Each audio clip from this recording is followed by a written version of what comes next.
વ્યક્તિ અત્યારે જે ધરપકડ કરવામાં આવી છે, કયા મામલામાં એની ધરપકડ?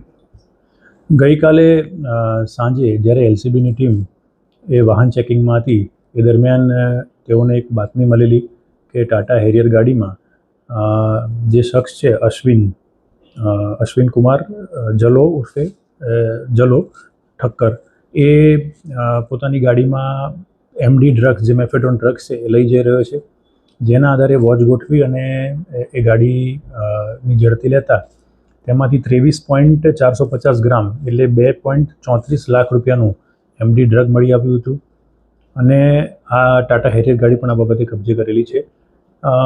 આ જે ડ્રગ છે એ અમદાવાદથી લઈ અને એ બરોડા તરફ જઈ રહ્યો હતો, વચ્ચે આપણે ઇન્ટરસેપ્ટ કરી અને પકડી પાડ્યું છે.